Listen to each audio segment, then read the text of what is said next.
Hello, colleagues. Welcome to ImpactEd, episode 22.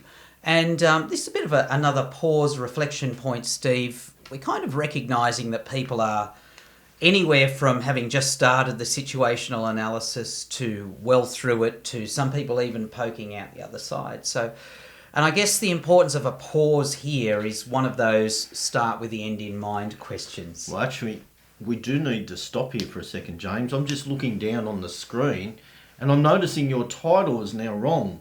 James Brickton, Director, Lake Macquarie West. Yeah. So you're actually in a new position now. You've gone to the lofty heights of Parramatta. Why don't you tell us your new role? Acting Director, Strategic School Improvement, just for the time being. So we're going to see how that You've goes. Been pretending for ages, so why not acting? I'll act, yeah. Bad acting. Bad acting director. So the good news is that we get to continue ImpactEd, but it gives us two different lenses to look at it. Sure. You might remember episode 2, James, when we started looking at the visions. We played the silly Top Gear cool wall idea. I remember it vividly, and yes. we did promise ourselves that we would introduce more of the Top Gear... More stolen ideas from TV shows. Yes, good.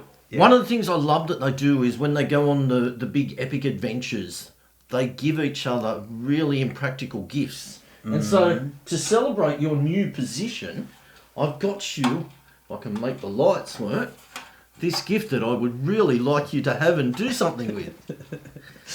I can't even make it work. Yeah, there you go. Yeah. I'm with him. And it's even a J. It is too. Yeah. Look at that. Oh, that's Thank you, Steve. I'll cherish that. I don't know what I'll do with it, but I'll put it on my desk in Parramatta, perhaps. Best $5 I've ever spent on Marketplace. Fantastic. All right, where do you turn it off? As I was so importantly saying, we're probably at a place now where people might want to pause, and they've been gathering so much information. This is a little glimpse as to what you might perhaps do down the track a little way. So it's good to think about it now so that as that stuff comes in, you can sort of adjust it in your head. And James, we've been talking for a while that we believe there's a code to school improvement, and we've spoken about this concept of sharing the code with people and the steps that you need to get any school flying. And that's the basis of what we're going to be talking about today. Yeah, I guess we don't want to err and make people think that it's easy. If it was easy, it would have been done already. We would have all done it. So there are, however, some common touchstones that we talk about occasionally, which seem to spring up quite regularly in good school improvement trajectories. And James, we know because we get to see our principals live it. We see the actions, the processes that drive improvement, and the ones that have the greatest leverage quickly, but then the ones that, it's that 80-20 rule, isn't it? Mm-hmm. 20% of the effort will get you 80% there, but then it's that fine improvement that moves on. One of the things, James, that we've talked about, and I think there's a great deal of misunderstanding within the department, is this concept of collected efficacy. You give one of the best and simplest definitions. So I'm glad you brought this up. Collective efficacy as a term isn't something that we've designed in education. It's actually a term that comes from the humanities, from sociology. And collective efficacy is, I guess, refers to a condition where a large number of people believe in the same thing and their capacity to bring about the same end product, whether it's a dream, whether it's a vision, whether it's a simple outcome.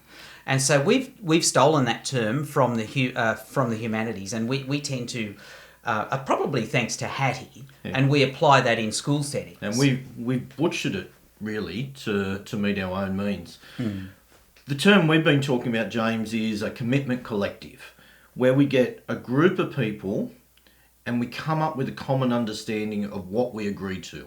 Now, this also has, history back in the archives. So I think probably people my age might have heard a concept referred to as principle-centred leadership. Principle spelt with a PLE. Yep.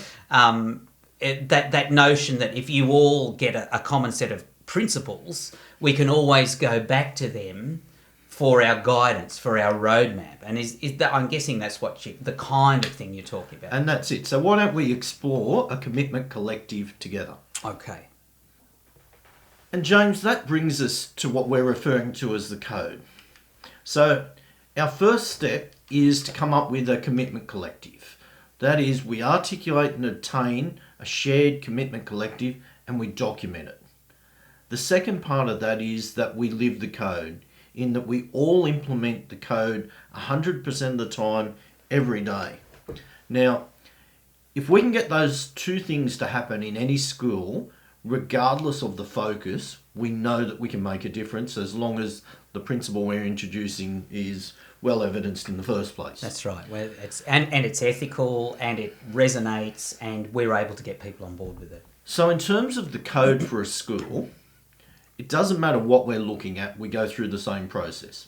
So if we're looking at, for instance, guided reading, we work out what is our shared commitment collective around guided reading and what does it have to look like. So James, in Brigden Primary School, what would it look like?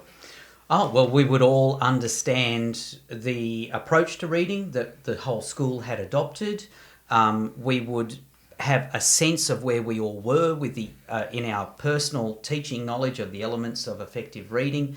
We would have quarantined time daily. There would be non-negotiables around lesson preparation, around the way we run those lessons. There would be non-negotiables around the data that we collect. There'd be regular opportunities to talk about that data, do some formative assessment, fluid groups. You know me, I live and breathe this stuff. So what you've just described is explicit expectations that are known and valued and implemented by all. Absolutely, yeah. So, and it won't work. It won't work if even one person isn't on with the program. Yep. And that takes us to the next step. We have an absolute professional expectation of every staff member. The commitment collective doesn't have to be unanimous. That's obviously the ideal, but we have to get a large enough consensus that that's what we agree to. And we have to create that culture within our school that I mightn't be 100% on board this time. However, if that's our school commitment, then that's what I have to do. And next time it might be in my favour rather than yours. A really good example of this one plays out every day with PBL.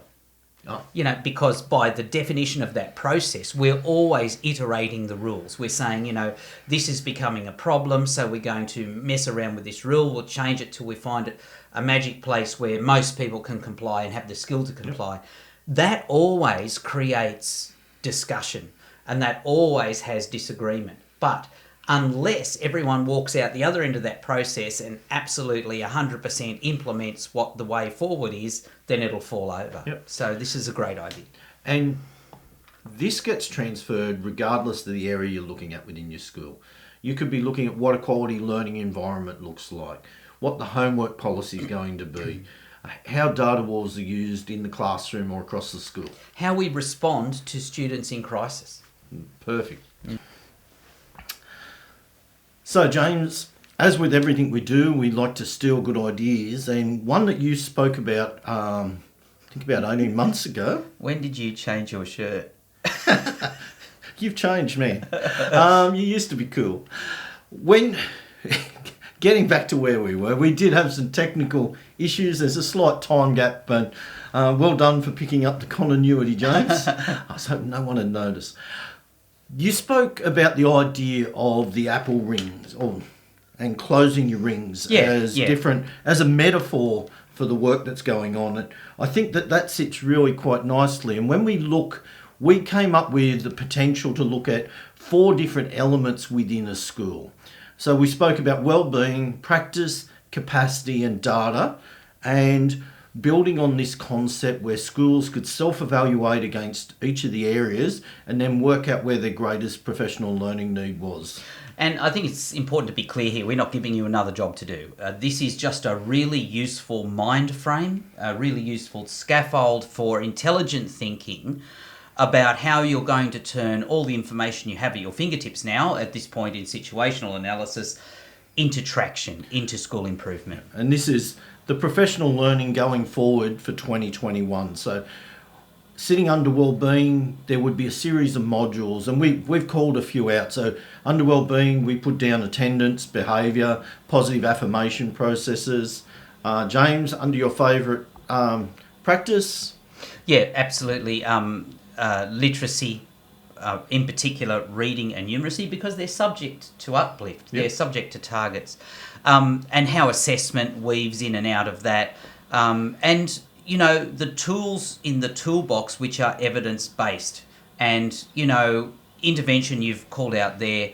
Case management. Case management is one of our most useful tools across the board. Wellbeing, literacy, numeracy, and so on. And James, I think that the term case management is one that principals are going to get very familiar with again. When we spoke about capacity, we were talking about the teacher capacity, but also leadership capacity. And we've looked at things like collaborative practice, roles and responsibility, professional learning. So special it gets a capital E. Look, how did we miss that? You're in charge. And look, the calling out the leadership capacity is really important. How many times are there groups of very talented people who, for want of a bit of leadership, are that far away from the collective efficacy, you know? Yeah. And finally, looking at data. So the ability to interpret data, to use it to inform practice. We'll unpack data walls, benchmarking, and particularly this idea of quantifying impact. So to reframe what we're offering, for 2021, we're talking about devising a series of learning objects, very similar to what we've already done with ImpactEd, where schools can opt in and choose those elements that they think align to their school plan, because it's really important that these have got to have an absolute connect to what the school's trying to work in. We're developing this tool that will allow schools to further self-assess, and will complement the work that schools already undertake sitting under the CEF. But to help us make sure that we get it exactly right for principals, what we're asking is that principals give us their needs. If you know through your situational analysis what the needs are for your school, email James or myself. We're going to synthesise it down, and for the schools that want to be involved, we'll make sure that the professional learning is targeted so they can be run in a 40 minutes to 1 hour session, and there'll be a series that all interconnect. But we don't want to develop learning materials that you don't need. Yeah, and let's make it very clear here. This is aimed at you. This is aimed at principals for your benefit. If you want to bring leadership team people into it, but we're specifically talking about your capacity to develop collective efficacy across your organisation. On that note, it's good night from me. And good night from him.